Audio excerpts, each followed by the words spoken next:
களம் எப்படி இருக்கு? ஏன்னா நீங்க உங்களுடைய மாவட்டமா இருந்தாலும் உங்க ஏரியா இல்ல அப்படின்ற ஒரு பேச்சு இருக்கா? அது மாதிரி எல்லாம் சொல்றாங்களா? உங்க மேல என்ன சொல்றாங்க மக்கள்? அதை மாதிரி சொல்றதுக்கான வாய்ப்புகள் இல்லை. ஏன்னா அது மாதிரி சொல்றதுக்கான தேவைகளும் இல்லை, முகாந்திரமும் இல்லை.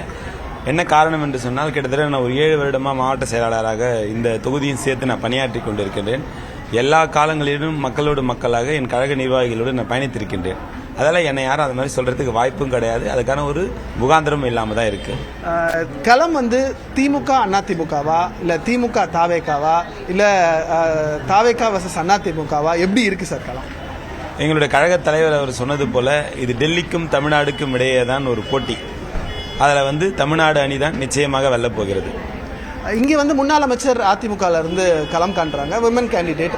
அவங்கள நீங்க எதிர்கொள்வதோ இல்ல களத்தில் எதிர்கொள்வதோ ஏதாவது சிரமம் இருக்கா? இல்ல உங்களோட ஆட்சிக்கான பல சாதகங்கள் அதை வச்சு நீங்க கேம்பெயின் பண்ணுறீங்க?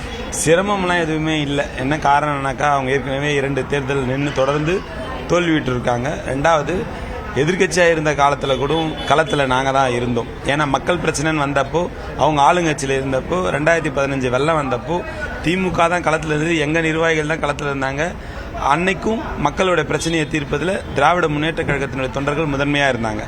இந்த 10 ஆண்டு காலத்தில் 5 ஆண்டு கால அந்த ஆட்சி மிகவும் சிறப்பானது ஒரு ஆட்சி. அதனால் இப்போ மக்களை நான் களத்தில் சந்திக்கும் போது மிகப்பெரிய ஒரு எழுச்சியை காண முடிகிறது. வரவேற்பு அதிகமாக இருக்குது எங்களுக்கு.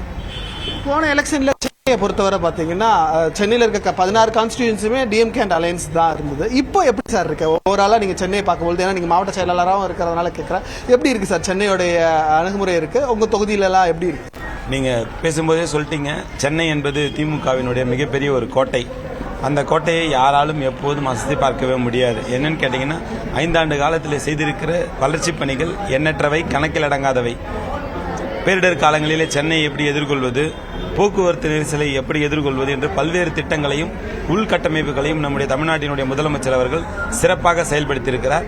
இது மக்களிடத்திலே மிகப்பெரிய ஒரு வரவேற்பினை பெற்றிருக்கிறது. இருந்தாலும் வளர்ந்த நகரம், இன்னும் மக்கள் தொகை அதிகமாக உருவாகி கொண்டிருக்கின்ற நகரம் என்பதால் இன்னும் நிறைய திட்டங்களை தொடர்ந்து காலத்திற்கு ஏற்ப எங்கள் தமிழ்நாடு முதலமைச்சர் அவர்கள் நிறைவேற்றிக் கொண்டே இருப்பார். லாஸ்ட் கொஸ்டின், உங்க தொகுதி மக்களுக்கு உங்களோட வாக்குறுதி என்ன இந்த எலெக்ஷன்?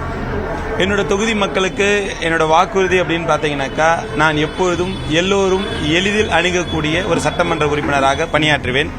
மக்களுடைய பிரச்சனைகளை தீர்ப்பதிலே முன்மாதிரியான சட்டமன்ற உறுப்பினராக விளங்க வேண்டும் என்ற எண்ணத்தோடு நான் பயணித்துக் கொண்டிருக்கிறேன். அதையும் தாண்டி அரசினுடைய திட்டங்களை கடைகோடி மக்களுக்கும் எடுத்து செல்லுகின்ற ஒரு சட்டமன்ற உறுப்பினராக நான் பணியாற்றுவேன்.